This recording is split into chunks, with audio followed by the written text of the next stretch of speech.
lot of this isn't going to make sense to you, and I'm sorry about that. I'm just going to start at the beginning, with the house.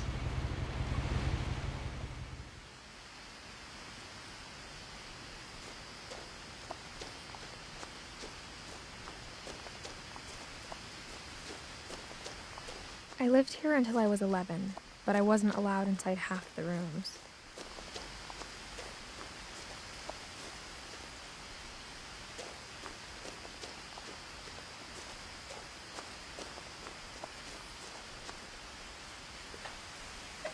Inside the mailbox were bills from 7 years ago, marked urgent, open immediately.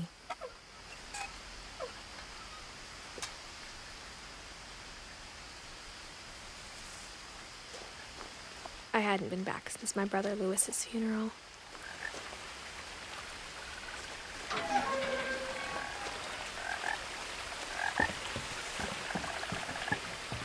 In her will, my mother left me a key, but didn't tell me what it unlocked. Maybe she thought I'd know, or she thought that the mystery would be enough to bring me back.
No one had driven this way in a long time, but I saw a few hoof prints.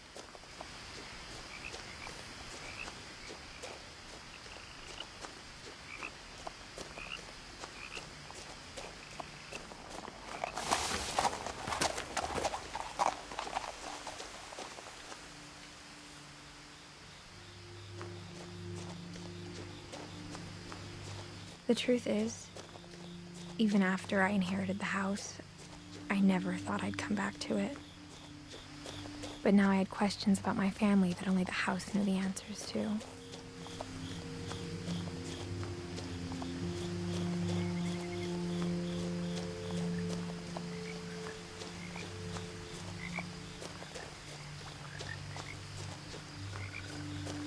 The house was exactly like I remembered it, the way I'd been dreaming about it.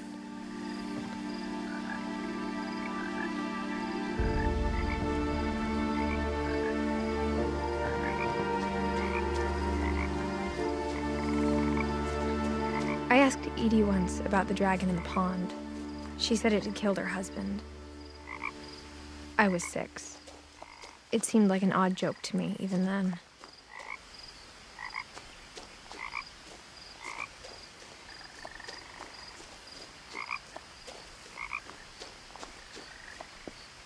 As a child, the house made me uncomfortable in a way I couldn't put into words.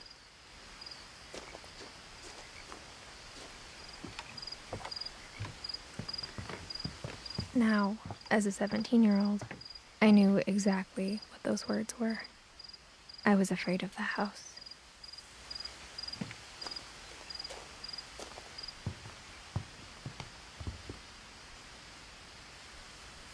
I hoped the key might unlock the front door.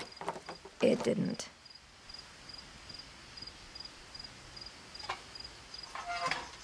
Looking in, I felt like the house itself had been waiting for me.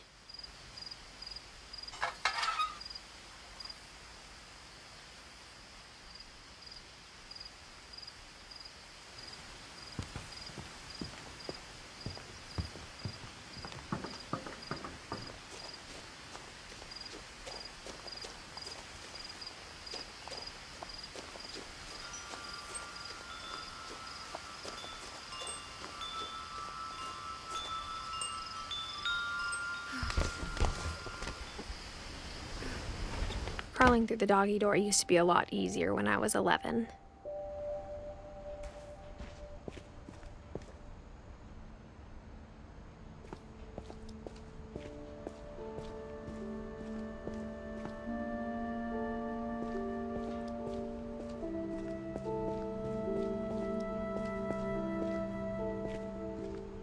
For the first time in years, I felt like I was home.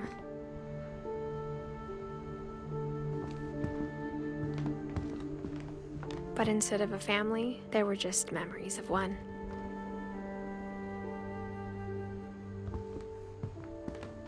Like how after Louis started working at the cannery, we all got sick of eating salmon, except our cat, Molly.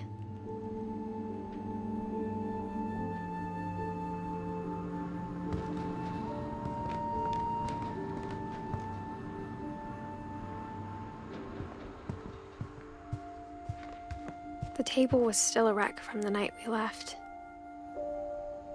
It was like a bomb had gone off, killing everyone but sparing the furniture.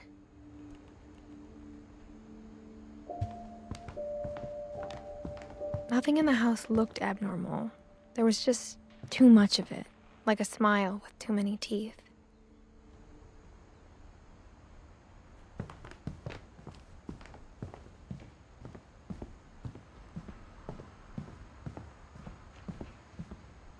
A lot of things got left behind in the whirlwind of that last night.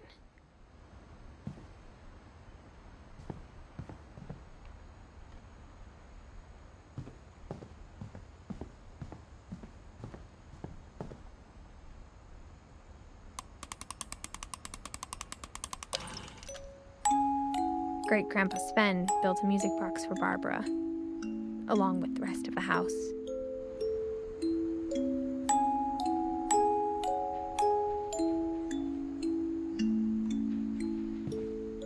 Mom always told me to stay out of the basement, so I wasn't too surprised when the key didn't fit.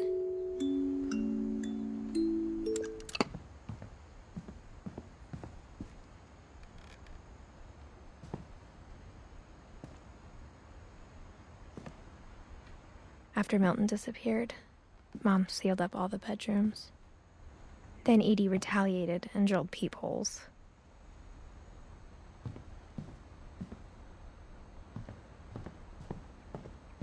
Whenever people ask me about my family, the first thing they always want to know about is Barbara.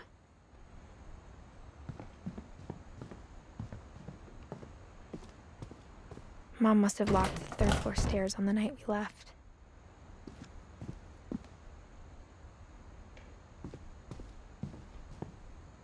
Edie's father, Odin, built the original house.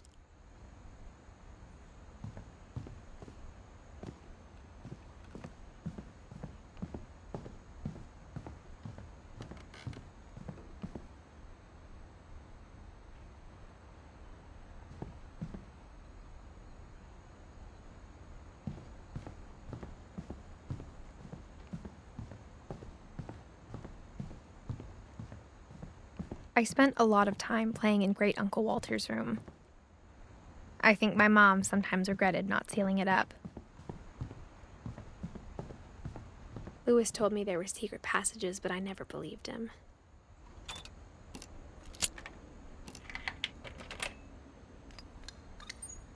Turns out, my mom was really good at keeping secrets.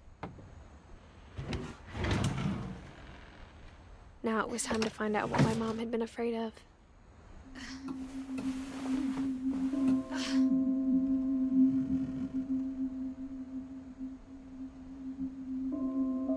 From the paintings on the wall, it was clear my brother Milton had been here before me.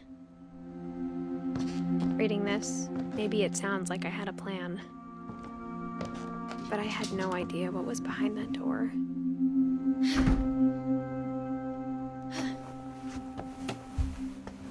Just like I had no idea where all this was gonna lead.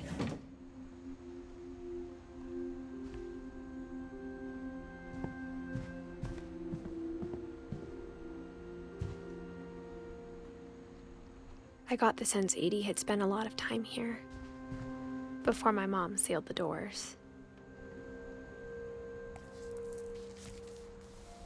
December 13th, 1947. Dear Diary, I'll be gone soon, but I wanted to tell somebody about what's gonna happen. It started when Mom sent me to bed without dinner. I woke up and I was starving, so I looked around for something to eat. The gerbil food was dry, but I didn't mind it.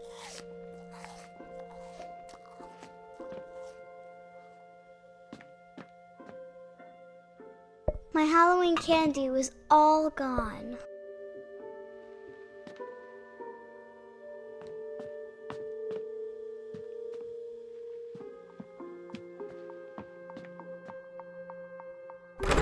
Mom, can I come out now? Sweetheart, it's late. Go to sleep.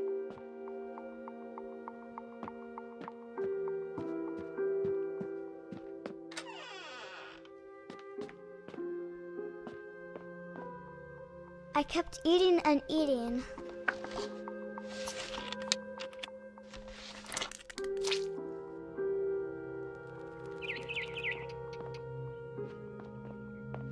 I ate a lot of things that night.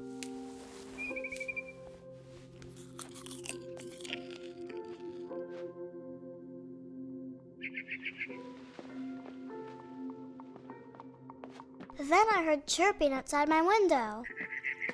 It was a barn swallow going back to her nest. I reached out for her.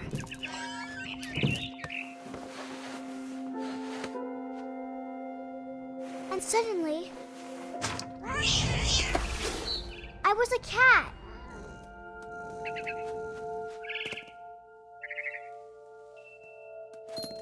I tried to be quiet, but the bird was really scared.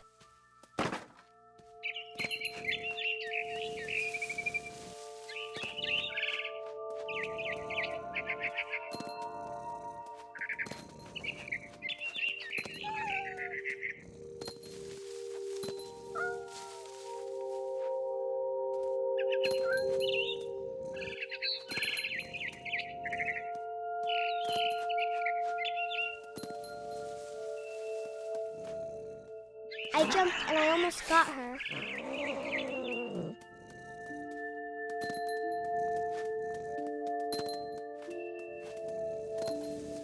I could tell she was getting really tired.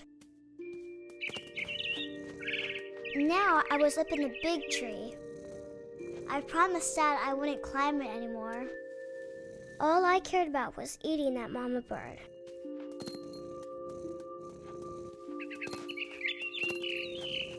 I gobbled her up. And suddenly, I was an owl. First, all I heard was the wind. Then I heard little teeth nibbling in the grass.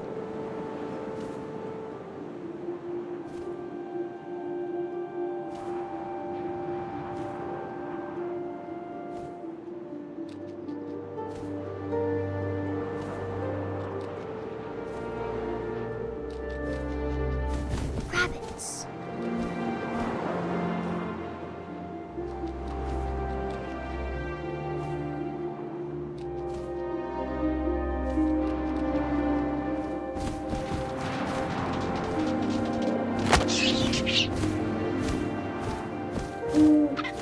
I imagined his face looking up and seeing mine through my talons. I swallowed him up, and I didn't chew one bit. Then I flew off to find something bigger.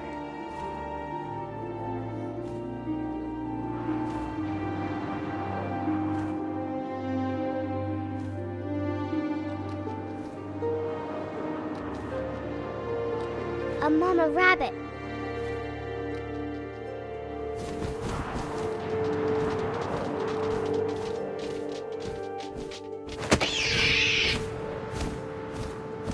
She was almost too big to carry. I started choking, but I couldn't stop eating. And suddenly, I was a shark.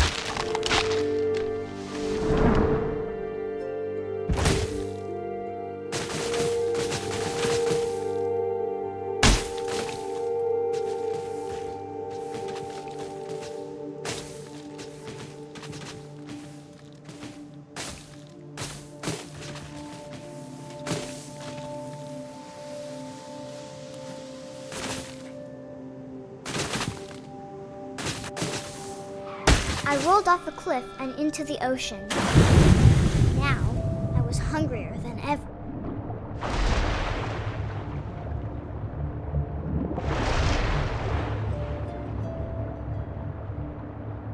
I wanted fat, juicy seals.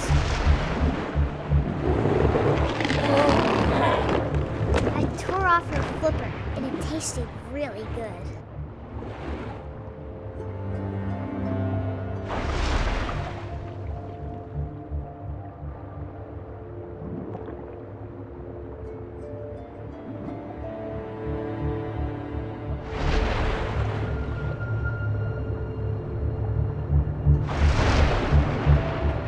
Grabbed on tight, but I was so hungry, I jumped out of the water.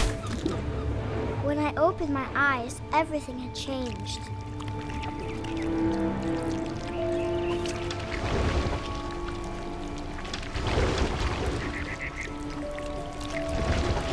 Now I was a monster, and I smelled people everywhere.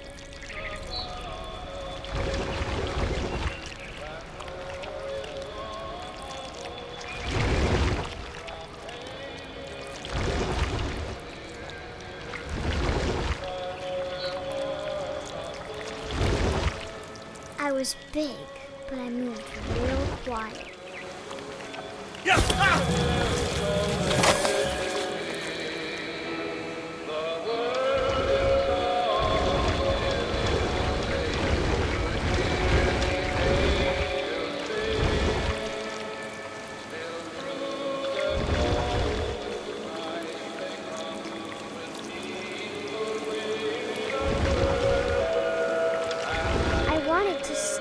But also, I didn't.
Passenger, I was still hungry, and across the water I smelled something new, something I had to have, so I swam towards it.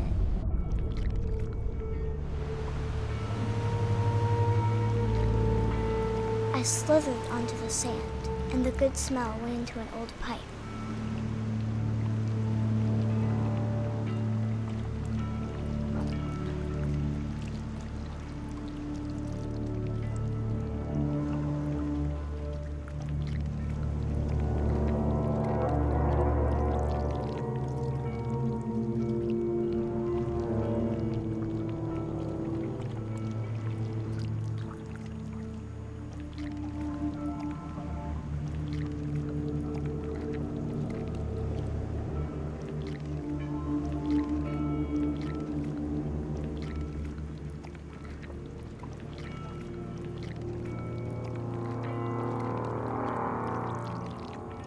I got closer and closer.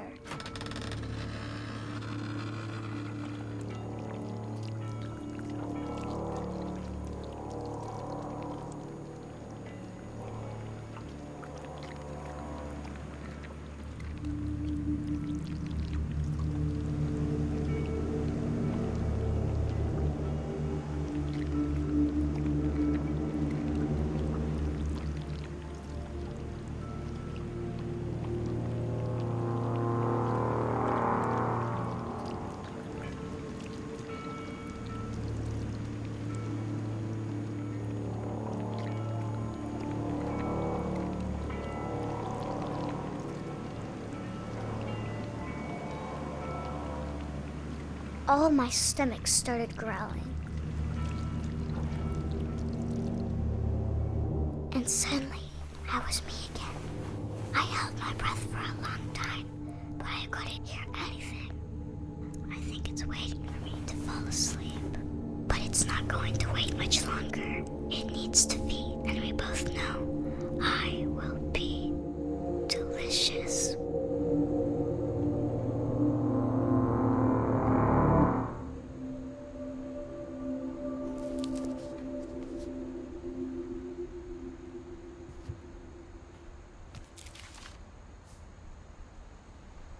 I'm not sure if I believed all of that, but I'm sure Edie would have.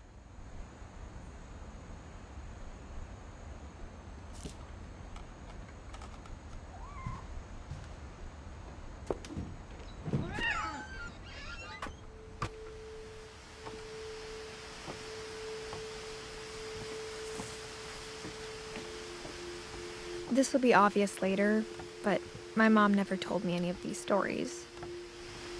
Edie would have, but Mom didn't like bringing up the past. Though, when we adopted a stray kitten, she was the one who named it Molly. I spent a lot of time in Great-Grandma Edie's room. When Edie told people Sven was killed by a dragon, she could also have said he was building a dragon-shaped slide that collapsed. She could have, but she didn't. Even in her 90s, sometimes Edie seemed a lot younger than my mother. The only trace Grandpa Sam's first wife Kay left on the house was the pink bathroom.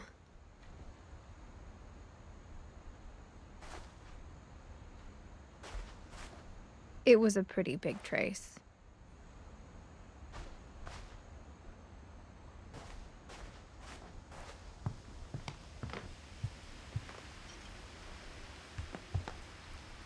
Edie gave a big interview about a mole man living under the Finch house. My mom was furious. Her room was like a museum. For 500 years, the Finches have been famous throughout Norway for their fortune and misfortune. Odin Finch buries the latest victims of the family curse, his wife Ingeborg and their newborn son, Johan. On January 7th, 1937, he set sail with his family and his house, hoping to leave the curse behind. But 40-foot waves off the coast of Washington send the house and Odin to the bottom of the sea. Odin's daughter Edie, with husband Sven and baby Molly, step ashore on their new home, Orcas Island. Odin Finch is the first to be buried in the new family cemetery. His daughter Edie is already dreaming of a new Finch house.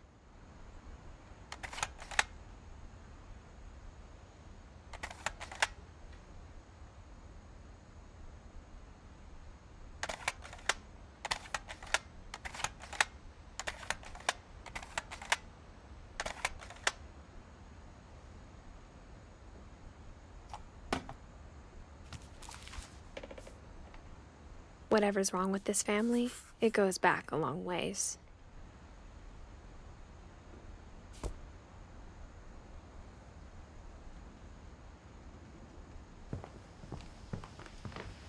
Edie knit me a new pair of gloves every year, just in time to replace the old ones.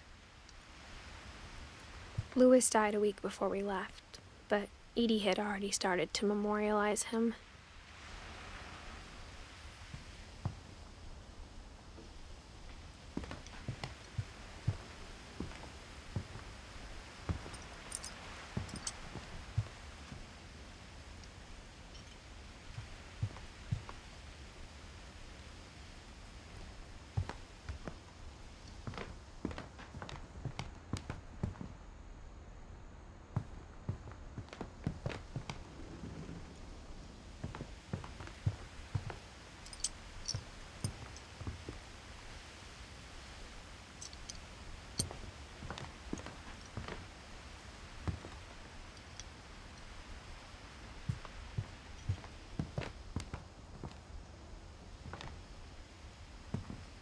One summer, they evacuated the island, but Edie refused to go.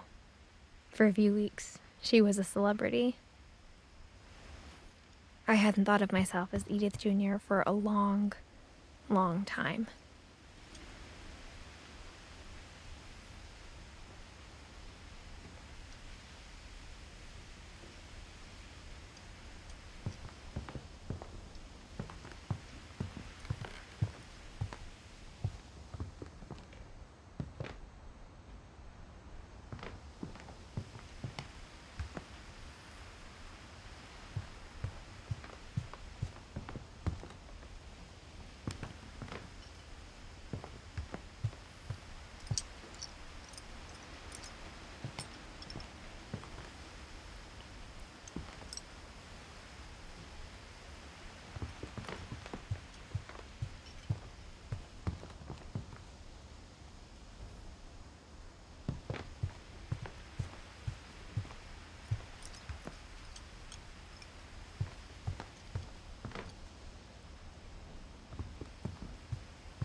There's a secret in this bathroom.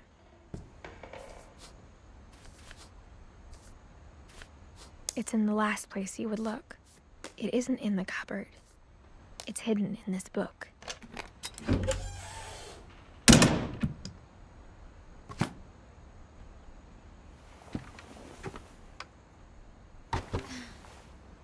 Sven gave Sam an old camera he'd refurbished. He never put it down.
I knew Grandpa Sam had a twin,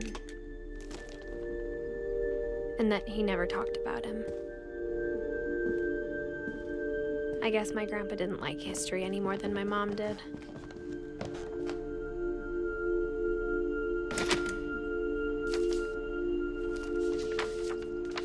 How I Want to Remember My Brother by Sam Finch. The thing I remember is that when he made up his mind, that was it.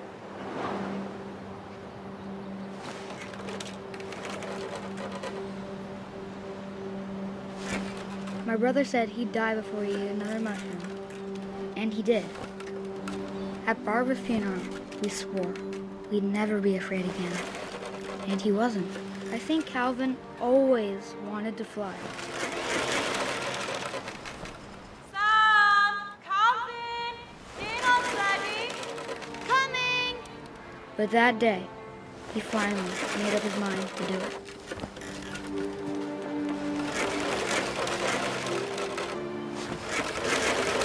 I told him going around was impossible. And maybe if I hadn't said that,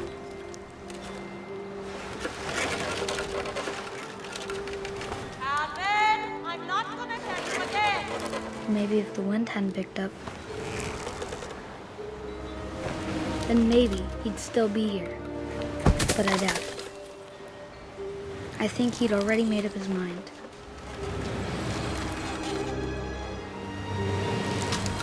That's what I want to remember about my brother.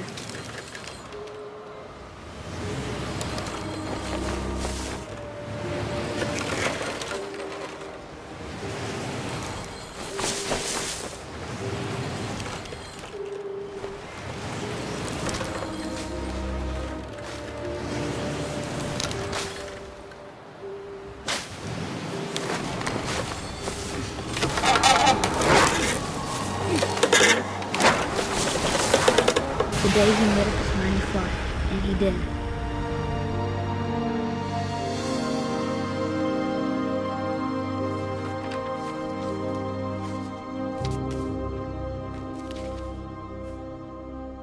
Calvin's story felt strangely familiar. When I was younger, I remember trying to do the exact same thing.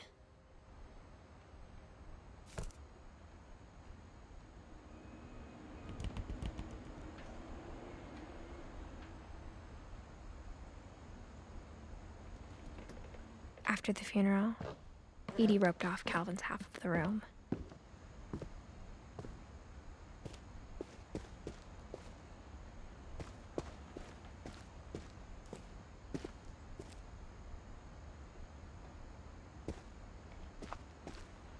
Mom said Grandpa Sam enlisted at 18 and never set foot in the room again.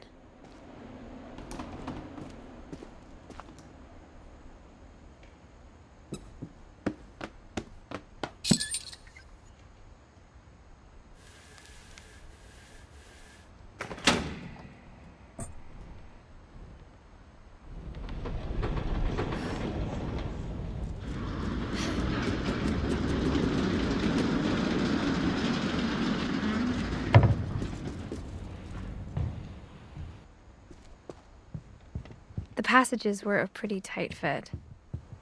They'd obviously been built for smaller hands and bellies.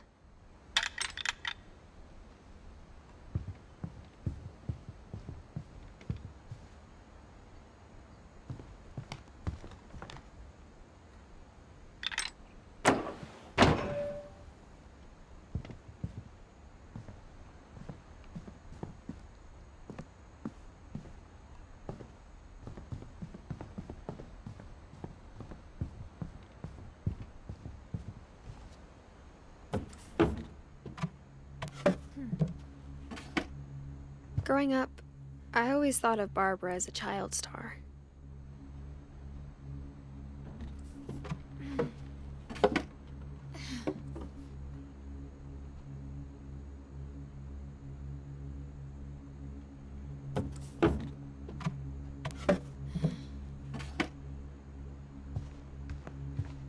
I never thought about how hard it must have been for her afterwards.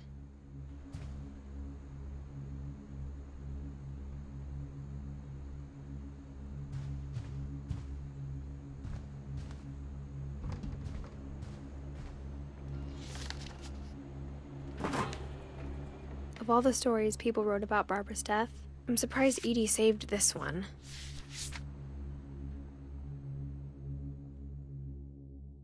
Old Jack here with another ghastly tale inspired by America's most unfortunate family. I'm calling it The Surprise Ending of Barbara Finch. As a child star, Barbara was famous for her scream. Now at 16, she was all washed up. A has-been. But in a lucky break, she'd been asked to perform her signature scream at a local convention for monster movie fans. It was just the boost her career needed. Unfortunately, her scream hadn't aged well. Getting better.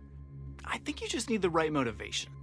Her biggest fan and current boyfriend, Rick, was about to demonstrate when... Now that was a great scream. It was Barbara's father, Sven. He'd slipped into a table saw and had to be rushed to the emergency room. So Barbara got stuck babysitting her youngest brother, Walter. Her convention comeback was canceled. Okay, I'm hearing frustration, but I'm not hearing terror. What if I tried... A gang of hoodlums in Halloween masks have been terrorizing Orcas Island tonight. Police are urging residents to... That came from the basement. You're right! Also, I loved your delivery on that. Why is your basement door locked? Because my dad likes making puzzles and secret passages. There's a key hidden in the music box. The secret is to keep winding and winding, until finally the key pops out. Thanks, babe. I'll be back in a sec. 20 minutes later, Rick hadn't returned. So Barbara went to look for him, right on cue. She reached for the music box. And as she wound the key, she listened for Rick, but the house was silent.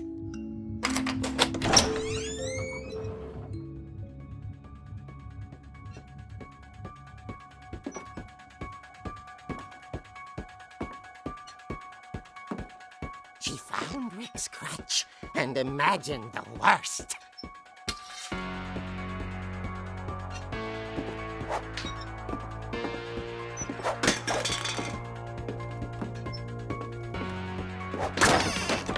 The gang's leader is the infamous Hookman killer, Dr. Carl Hamill, who impaled and then ate his family 10 years ago tonight.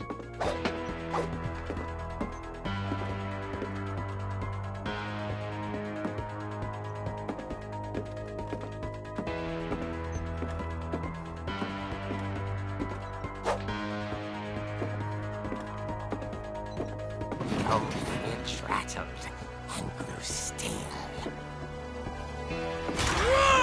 Oh dear! Oh! Rick? Barb, relax. I was just trying to scare you to help you find your scream. Well, I'm not scared, Rick. I'm furious. Then act furious. All I'm getting from you now is that you're hurt and confused and you're... She threw him out, but she kept a little something to remember him by. Barb, have you seen my other crutch? And she was still holding it when she fell asleep watching the late picture show. Hours later... Barbara! Walter, what's going on up there? Ah! Okay, I'm coming up, but if this is a trick, you're dead, Walter.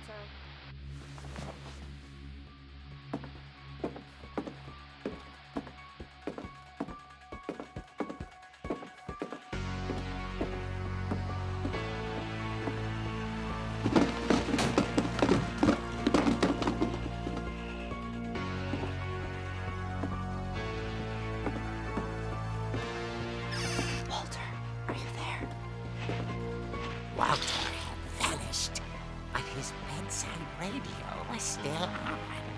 Orcas Island police describe the man as 6 feet tall, with a steel hook for a hand. Residents are urged to lock all doors and windows and notify the police of any suspicious activity. Barbara turned, saw the hookman, and was speechless. He was quite smashing. And young he was, he couldn't get enough of Barbara. Okay, Barbara, there's gotta be another way out of here.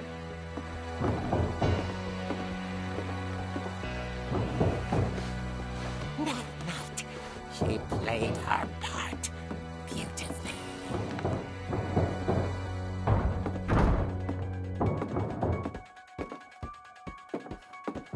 Molly's door hadn't been opened in years. The hinges groaned.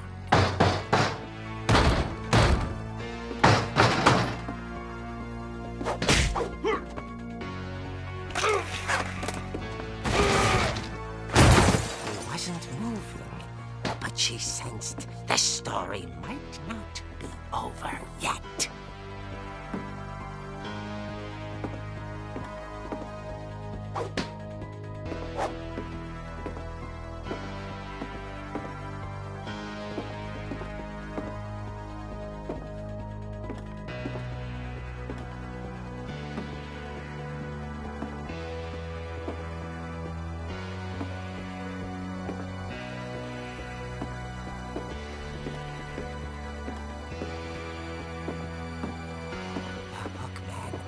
Vanished.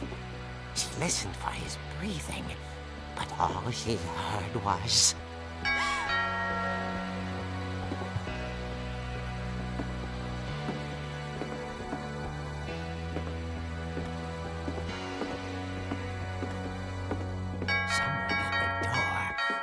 dying to speak to young Barbara.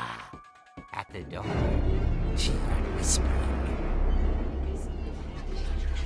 It was coming from inside the house.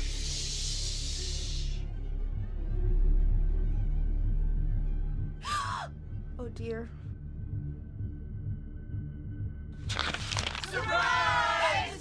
Bravo, Barbara! You were wonderful! The monsters had come to surprise her. For Barbara, it was a dream come true. Then she saw what kind of monsters they were, and she realized what was about to happen. She was going to be famous. And with her final breath, Barbara Finch gave the performance of her life.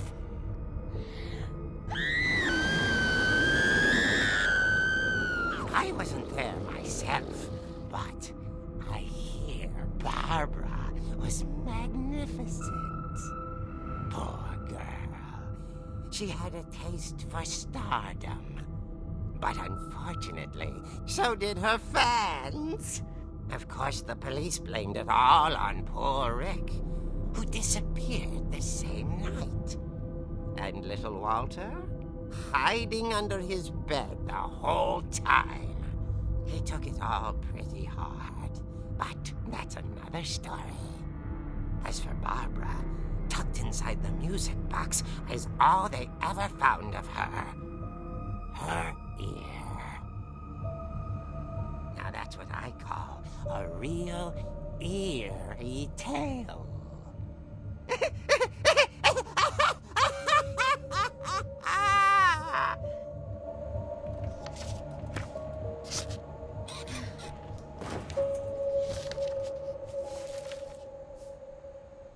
Edie told me all Barbara wanted was to be remembered, as absurd as that comic was. Maybe what Edie saw was a happy ending.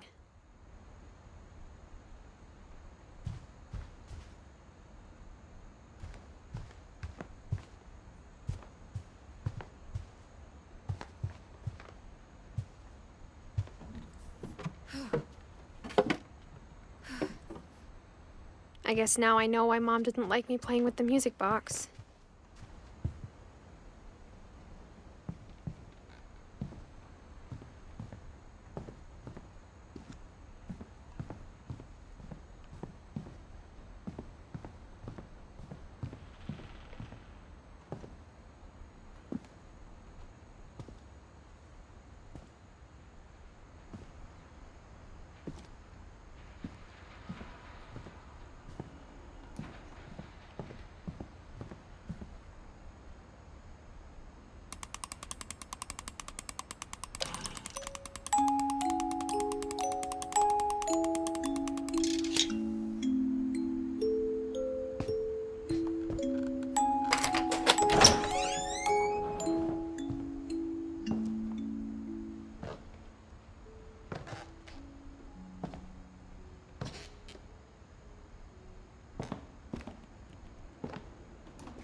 Mom said the basement was off limits, unless I wanted another tetanus shot.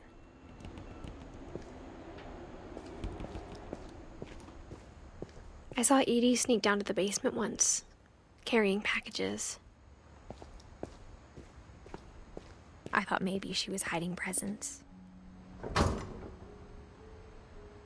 It turned out she was hiding a lot more than that.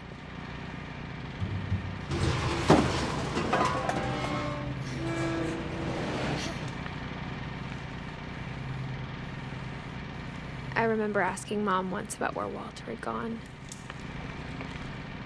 She said after Barbara died, he got as far away as he could. If there's a pattern in all these stories, I think it's that none of us has gotten very far.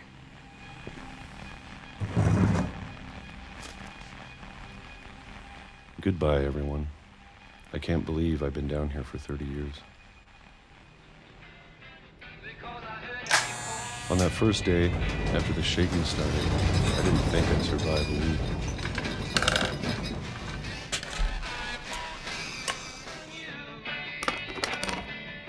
But after a few days, I settled into a routine. That's what kept me sane. Having a schedule, living for today. I always expected to be dead tomorrow.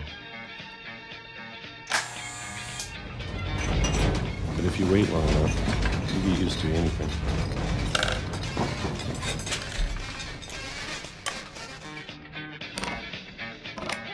Even a monster on the other side of the door starts to feel normal. Almost friendly.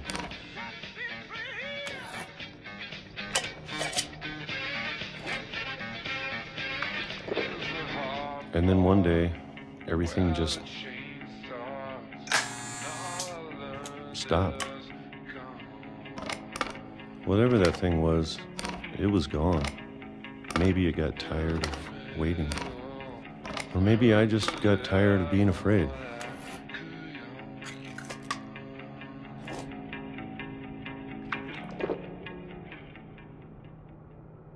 It's been a week now, the longest in 30 years. I'm done waiting. I have to leave while I still can.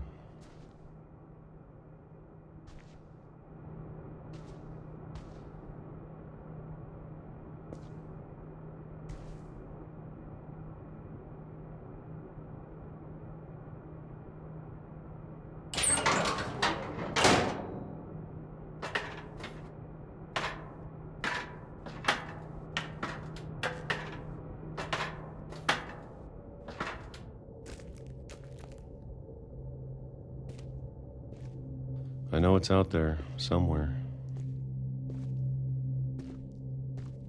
Whatever killed Barbara and Molly and Calvin.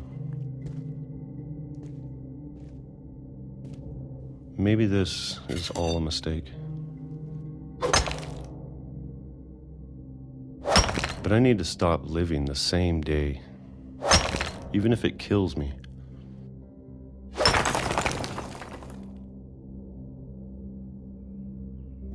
Whatever's out there, I want you to know I'm ready for it. I'm going to appreciate all of it, especially the food. I don't mind if I only have a year left, or a month, or a single week. I'd be happy with one long day. I can already imagine the sun on my face.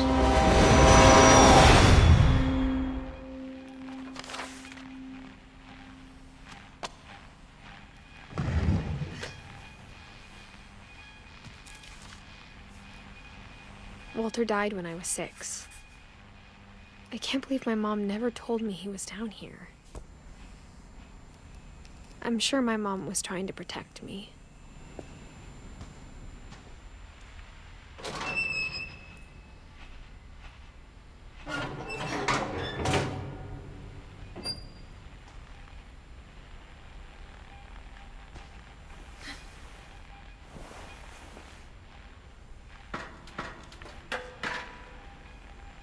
Maybe she was afraid I'd end up like Walter.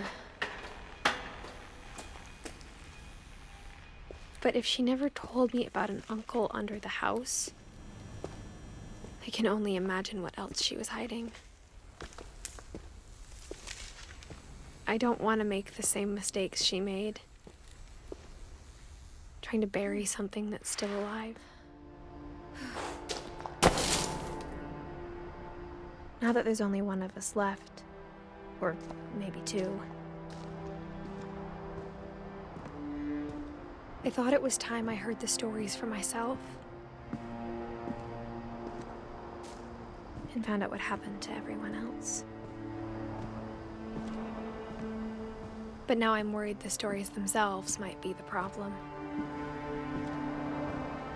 Maybe we believed so much in a family curse, we made it real.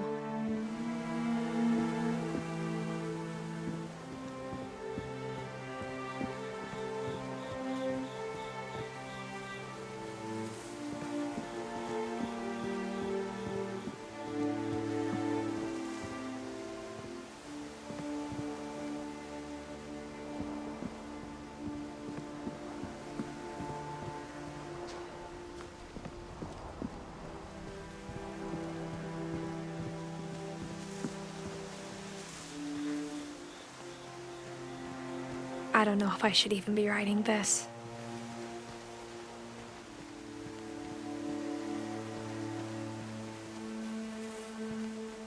Maybe it'd be better if all this just died with me.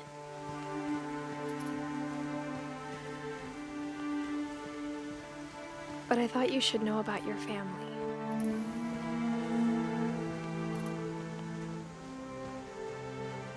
And the history you're a part of.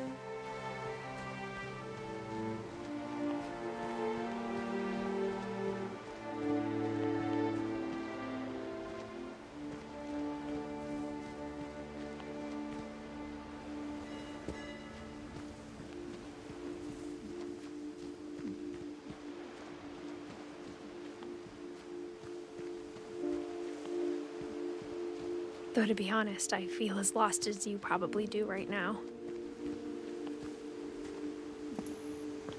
I think the people in these stories believed them, for what that's worth.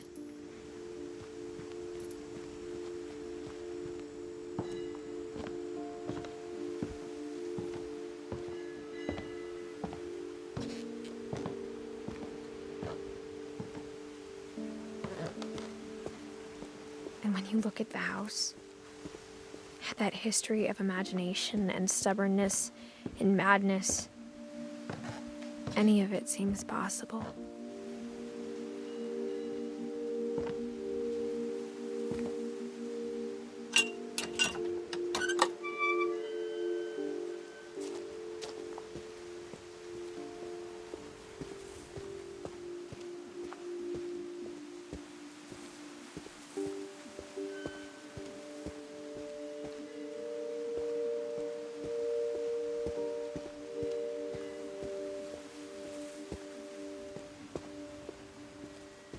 I think we've been surrounded by death for so long, we've just gotten used to it. What kind of family finishes building a cemetery before starting the house?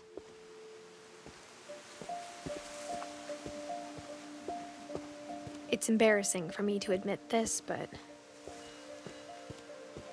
the pet cemetery made me more uncomfortable than the human one. 3 of the gerbils are mine, and 2 had been my fault. Sven built the house, but it was Edie who designed the cemetery. I'm sure Odin's monument had been Edie's idea.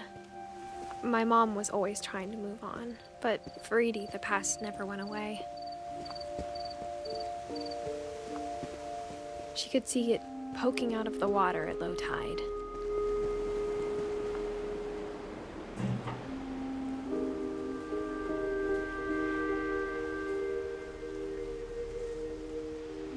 Edie said she dreamed about the old house every night.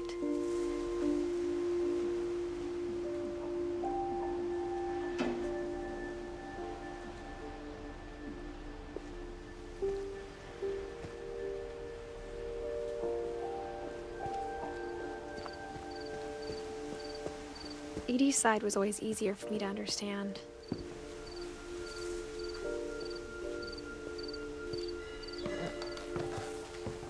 But the older I get, the more I can see where my mom was coming from.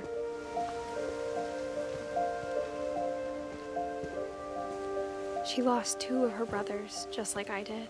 I get why she tried so hard to protect us.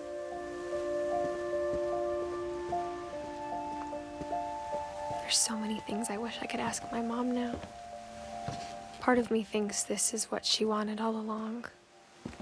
For me to come back someday and find everything out for myself.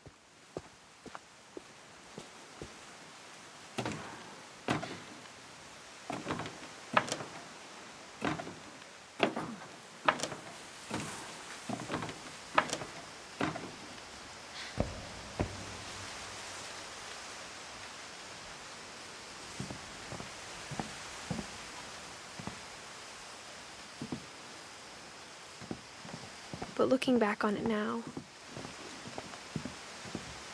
if she told me there was going to be so much climbing, I never would have come when I was 22 weeks pregnant.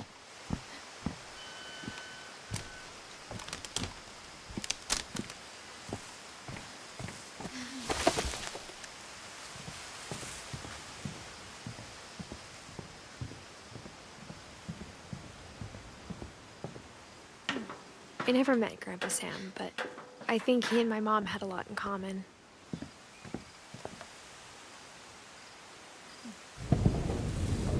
They were both pretty intense.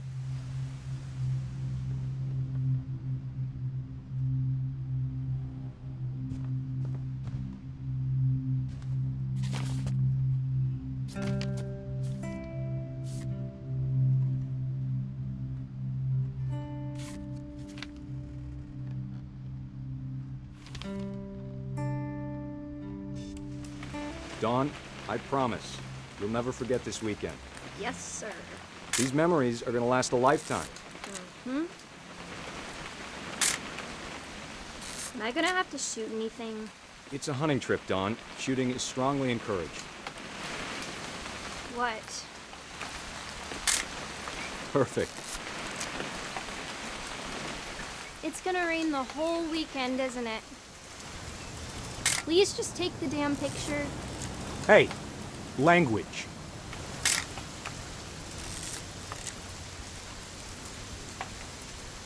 I will never forget this weekend, Dad. That's okay, got it. I'm gonna take some pictures, okay? Just be careful. That camera's older than you are.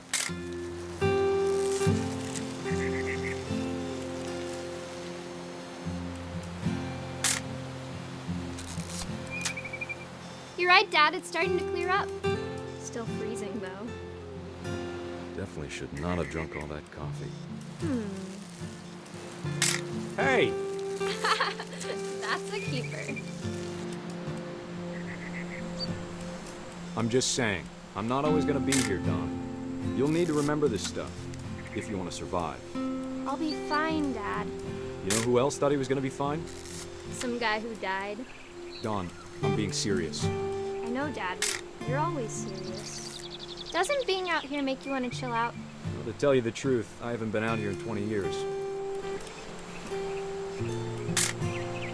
Dawn, don't you think you could find something more interesting to photograph? Last time I was with my... You don't need to waste any more film on me, kiddo.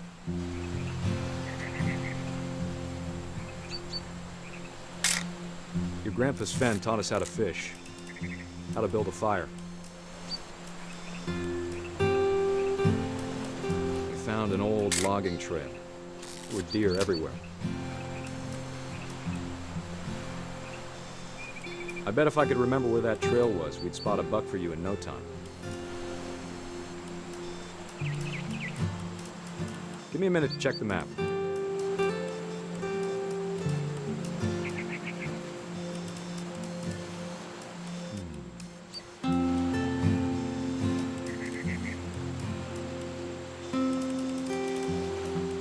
Let's see.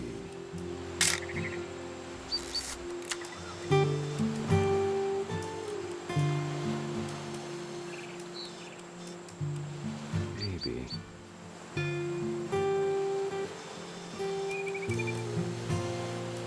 Dad! Good eyes, Dawn.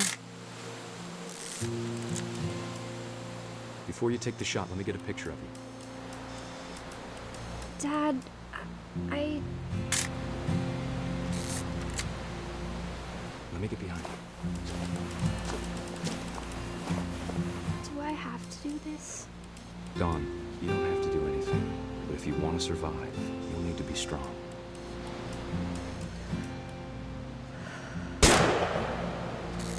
Great shot, Dawn!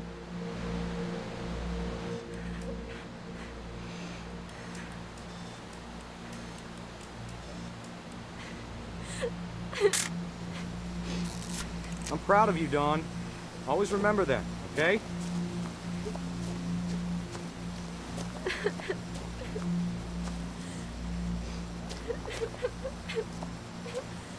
Sorry, Dawn. Just gotta reset the timer.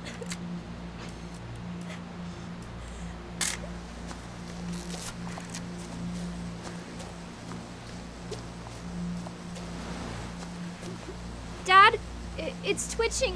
I think That's it's totally so... normal, Dawn. Just focus on the camera. Try not to think about... Dad!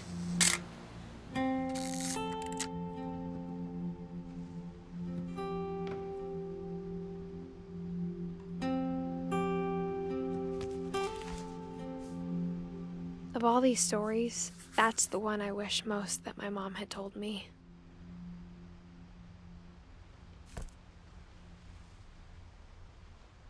Sam spent his life shooting photos, but Mom said he got nervous being in front of the camera. I guess we're all afraid of something.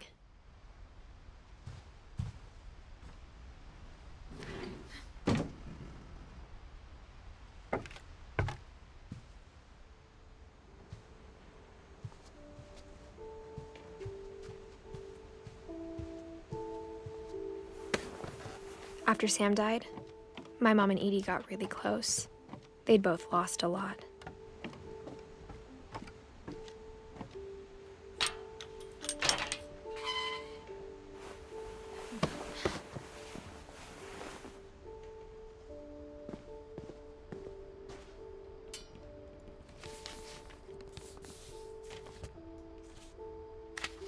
Dear Kay, do you remember the way Gregory used to laugh when he thought he was alone? Like something funny was happening, but only he could see it. I think he saw things the rest of us don't.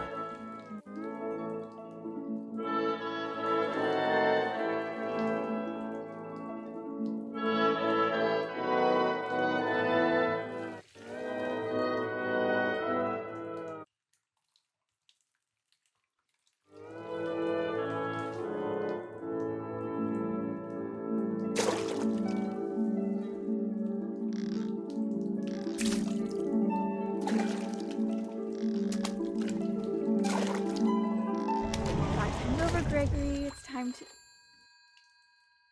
Hold on, sweetie. Hello? Sam, I told you I don't want to talk right now. I wonder what he saw.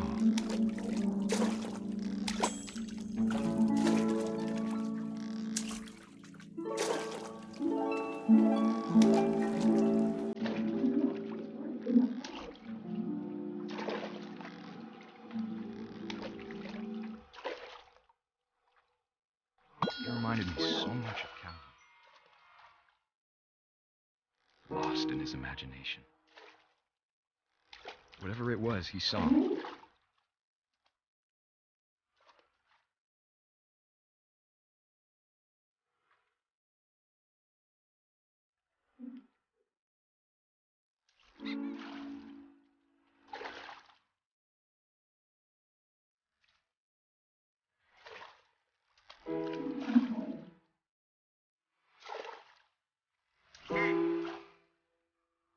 It sure made him happy.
I know how silly it sounds.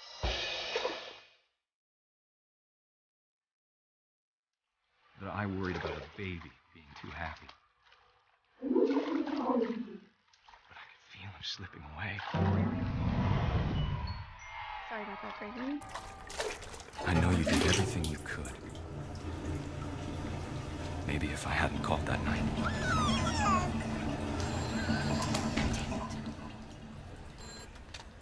Hold on, I don't want Gregory to hear this.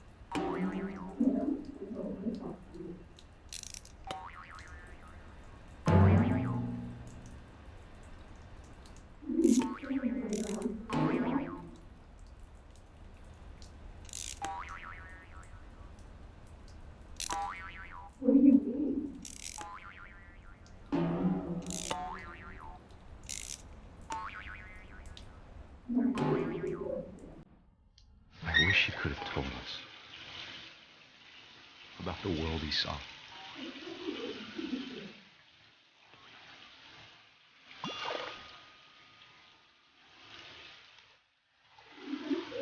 There's so much I don't understand about Gregory, about everything.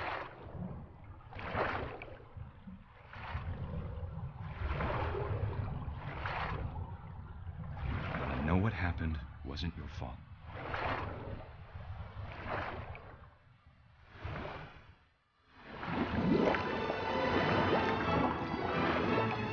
I'm sure he's happy. He'd want you to be happy too. Good luck, Kay. Love, Sam.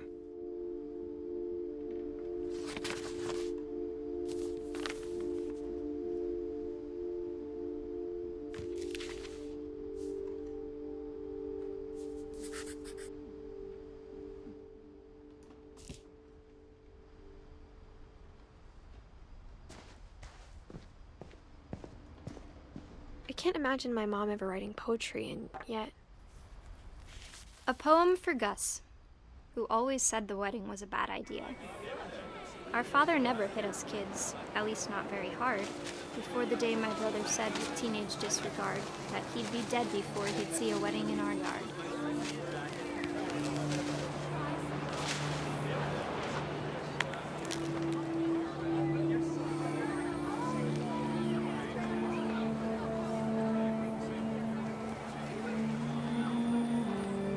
Father made him come, of course, but Gus stood far apart, just flew his kite and bottled up the storm inside his heart.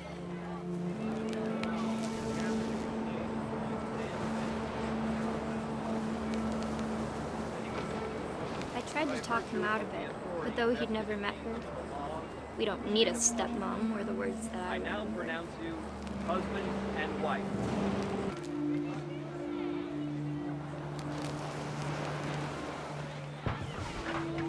When the time for photos came, Dad ordered him to come here. But Gus declined and as a sign held up his middle finger.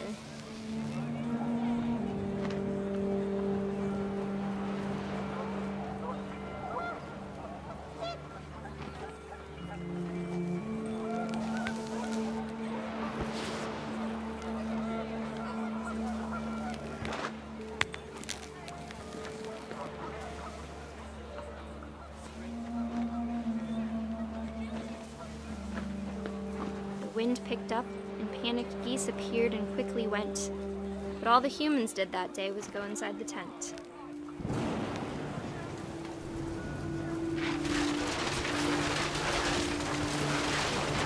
The rain came down in buckets then, but no one seemed afraid that nature might destroy the tent our dad had crudely made.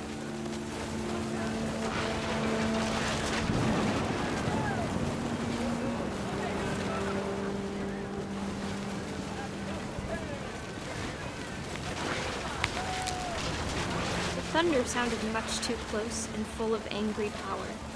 But all my father said to this was, "Make the music louder."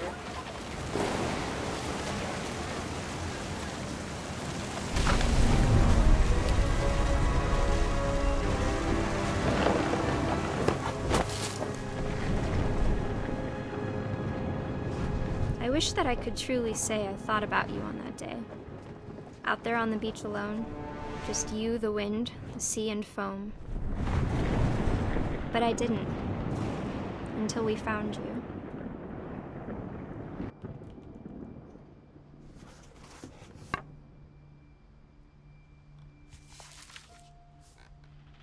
She never talked about him, but Mom told me once if I was a boy, they were going to name me Gus.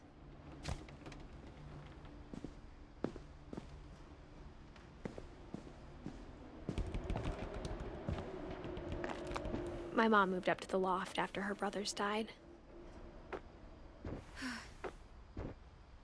At the time, it was as far away as she could get.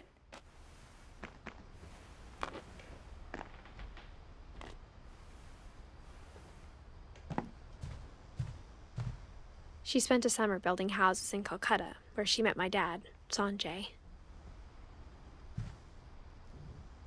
My mom moved to India a week after graduation and got a job teaching English. Louis was born a year later.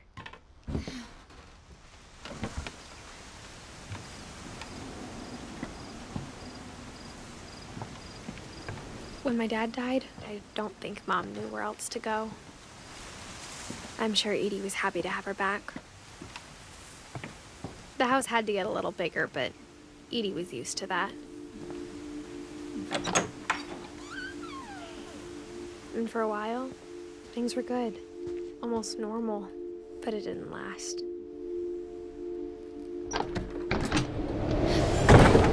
The beginning of the end was Milton's 10th birthday, when Edie gave him a castle. After Milton disappeared, the only thing he left behind was a room full of paintings.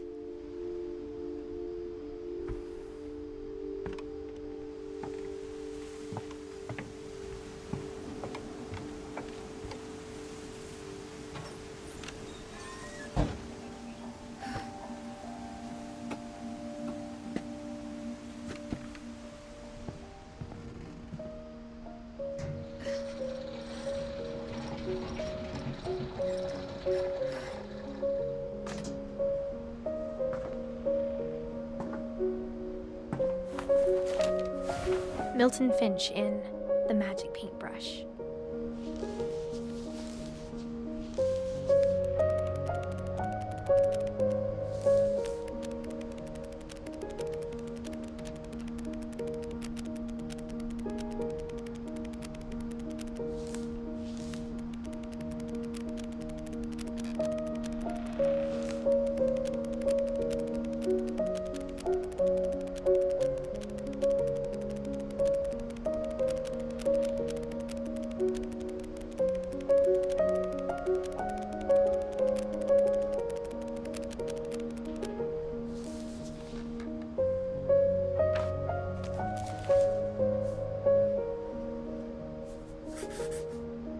I was 4 when Milton disappeared.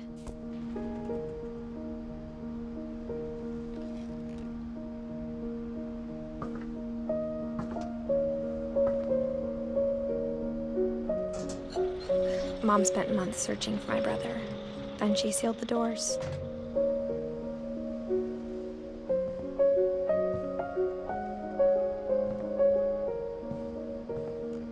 I think Edie was happy to finally have another painter in the family.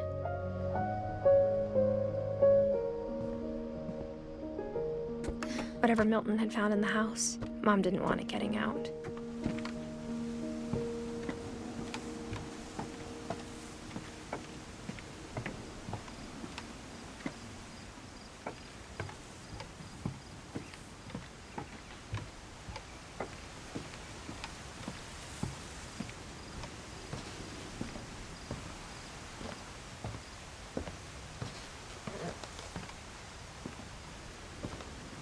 Mom definitely blamed Edie, but I think Louis blamed himself.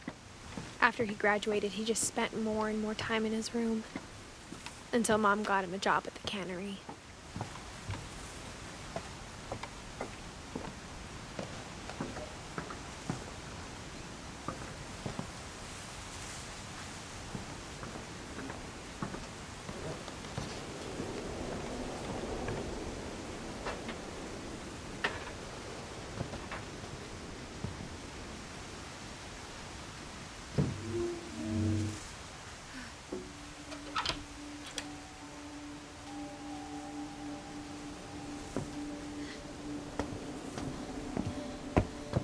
Louis's room smelled very, very familiar.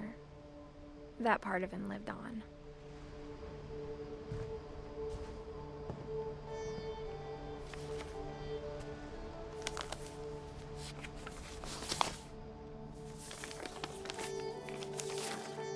Dear Mrs. Finch, as Louis's psychiatrist, I can understand your desire for an explanation. As I see it, the trouble began in January, shortly after we convinced your son to seek treatment for substance abuse. Newly sober, I believe Louis first noticed the monotony of his daily life.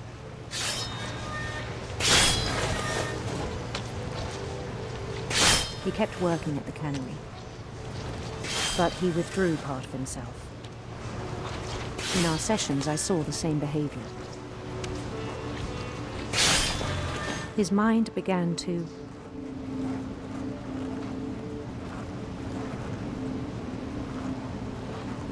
wander.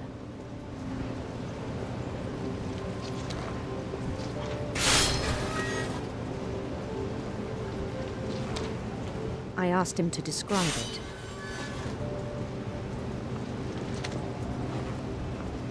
He said he started small, imagining a labyrinth.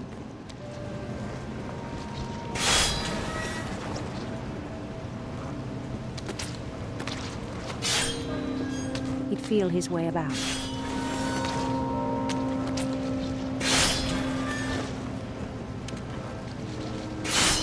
Then something moved. Bats. And toads. And things that have not names.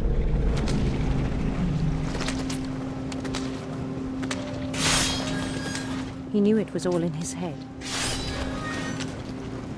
But he took it very seriously. I had hoped he'd find himself.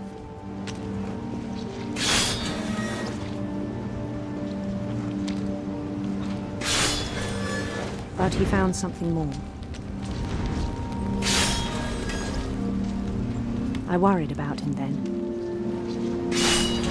Daydreaming at the cannery. I spoke with his boss. But he said Lewis had become a model employee. Methodical, tireless, focused. Like a whole new Lewis. So I let him go on.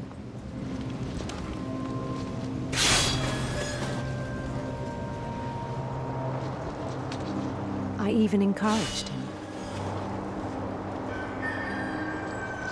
It seemed very promising at first. He told me he'd made a new friend.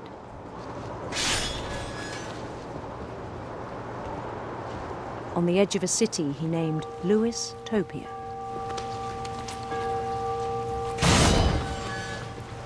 He built the city up slowly, brick by brick.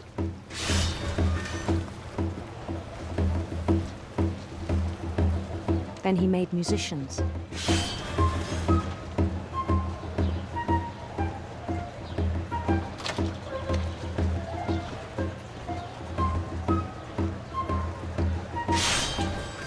And songs for them to play.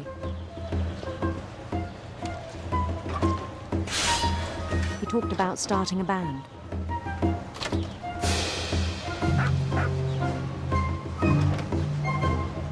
And he was always humming something. Every day his imagination grew stronger.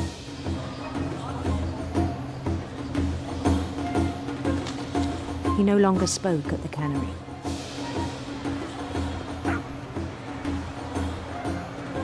But his chopping was as reliable as ever. Then one day it struck him that all the cheering crowds, even the stones under his feet, were all in his imagination, so he could do whatever he wished.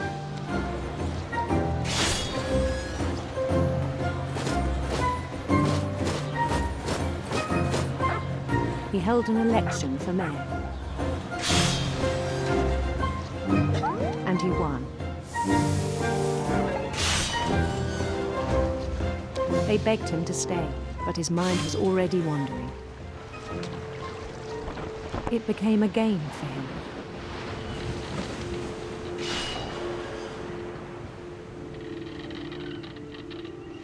He'd conquer a city, then immediately push on. New Louisville.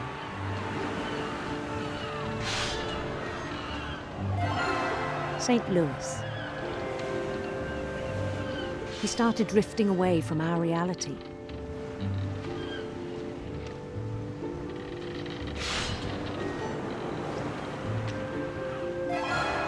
Minneapolis. until one day he forgot to go home from the cannery. Even as his mother pleaded with him, part of Louis kept sailing on.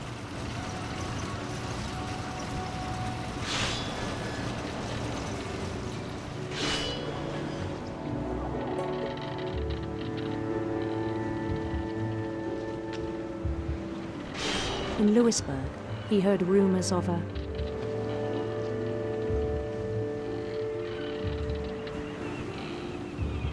handsome queen.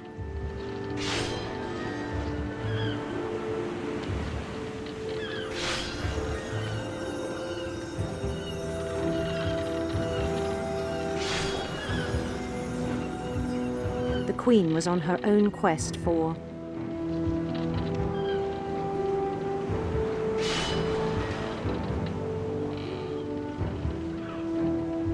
radiant rainbows.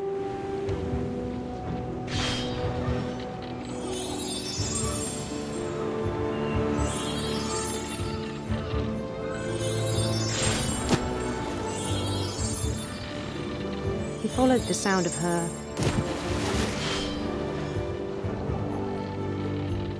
silver harp.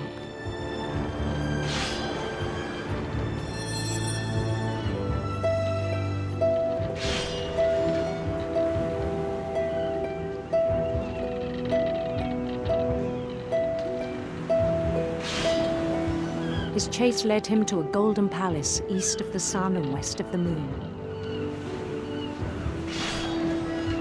Even then, his logic remained sound.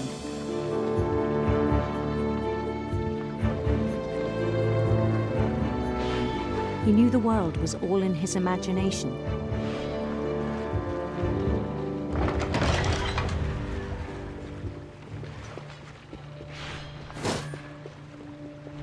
But he was so proud of having created it.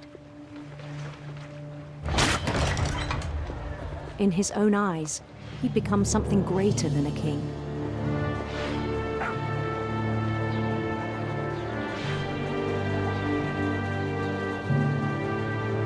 For someone who'd never known success in the real world, I think it was overwhelming. And then it struck him that the real Louis was not the one chopping salmon, but the one climbing the steps of a golden palace.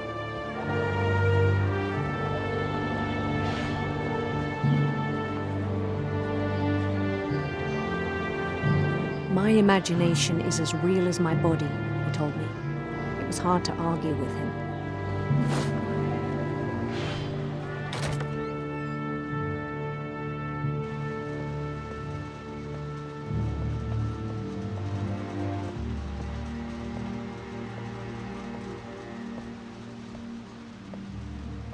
He began to forget the world we know.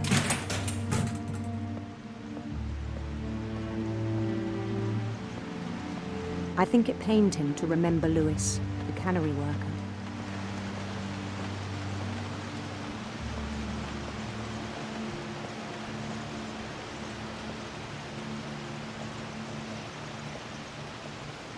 He began to despise the man with a royal contempt.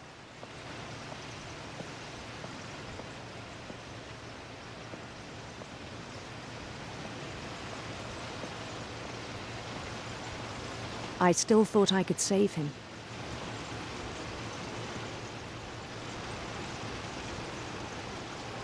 Even after he said he was being crowned king over all the lands of wonder.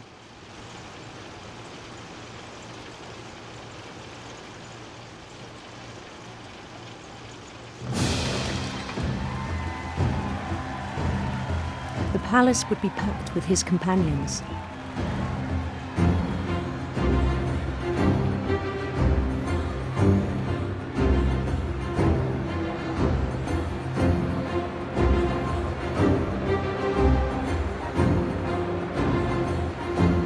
Including the wise Calico who'd insisted on advising him.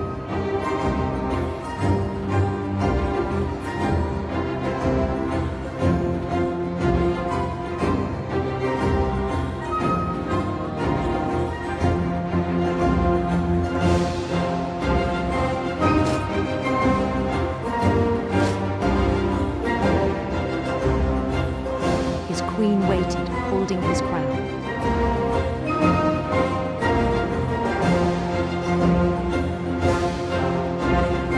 There was only one thing left to do.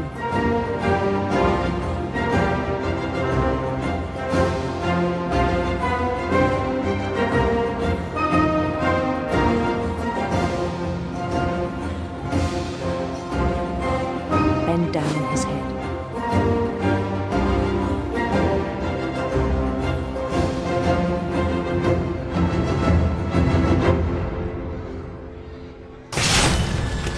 I think you know. Mrs. Finch, your son was a kind man who will be missed by all of us who knew him.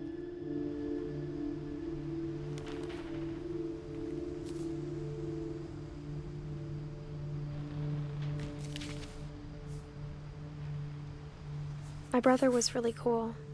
I wish you could have met him.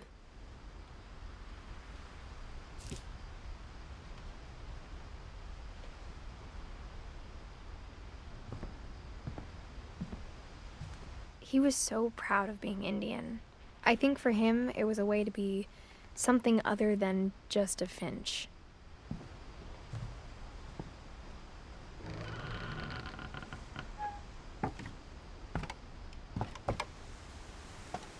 On the way back from Lewis's funeral, my mom told me to start packing. She waited until the day before we left to tell Edie. I'm not sure if she wanted to make it easier or harder. I wish we'd stayed. But I understand why we left.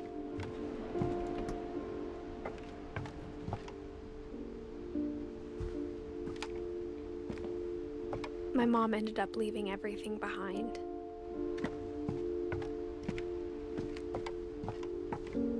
What happened that night had been coming for a long time. Maybe it should have come sooner.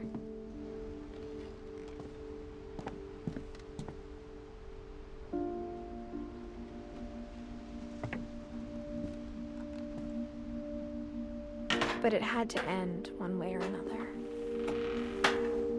All that's left now is to tell you about that last night.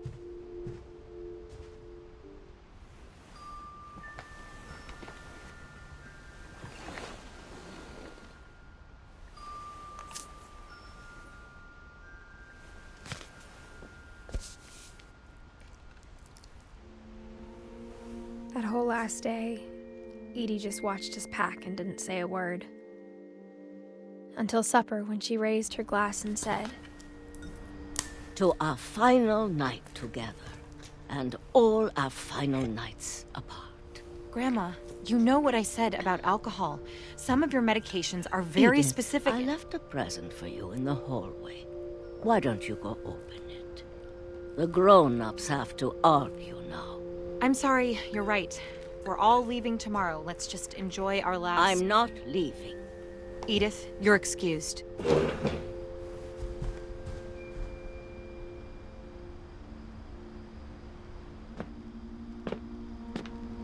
The power had been shut off that morning, but Edie always had plenty of candles.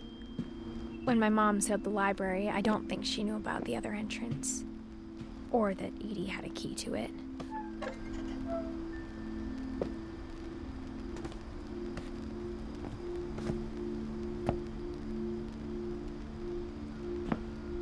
That thing you're afraid of isn't going to end when you leave the house. Edith has a right to know these stories. My children are dead because of your stories. I think it's best if Edith and I leave tonight. We'll have the nursing home send a van for you in the morning, okay? Dear Edith, there's so many stories I wish I could tell you, but there's only time for one. This is about what happened on the night you were born. That night, the tide went way, way out. It was the first and last time I ever saw the old house aground. There'd been an earthquake out in the middle of the ocean. They called it the lowest tide in 1,000 years. God, it smelled awful. You know, I've seen that house every day of my life.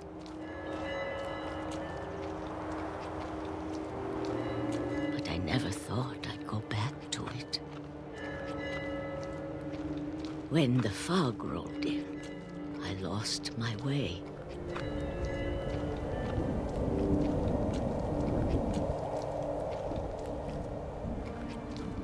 I got turned around.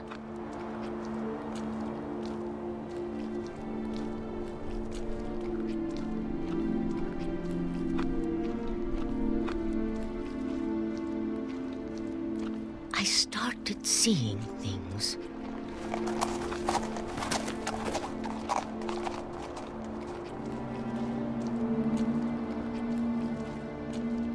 Things I'd forgotten had ever existed.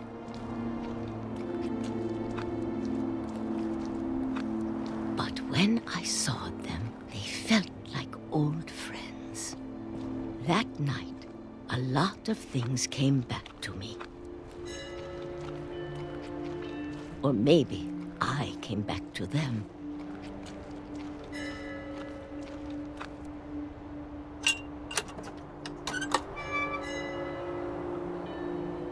Things I can't explain, but that I need you to try and... Edith, what are you doing in here? It's mine. Edith!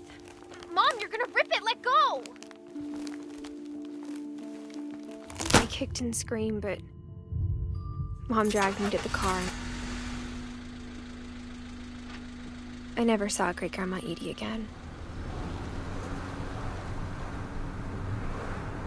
The next morning, the band came to pick her up, but she was already gone. After that, we moved around a lot.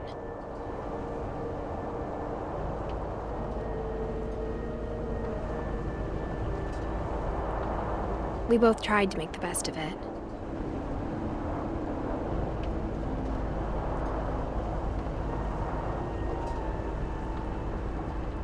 A few years went by.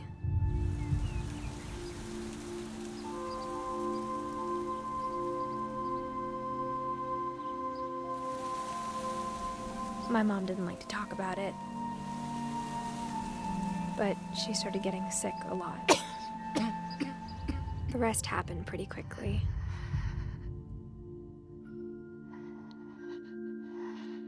She got better for a while, and then she didn't. And then I was alone. The last Finch left alive.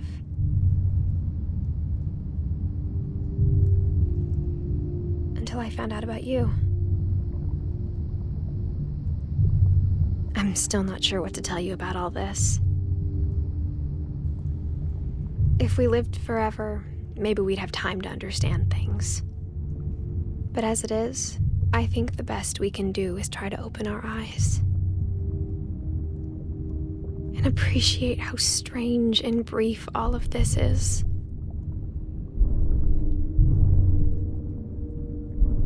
This journal was supposed to be for you. But now I hope you'll never see it. I just want to meet you and tell you all these stories myself. But I guess if you're reading this now, things didn't work out that way.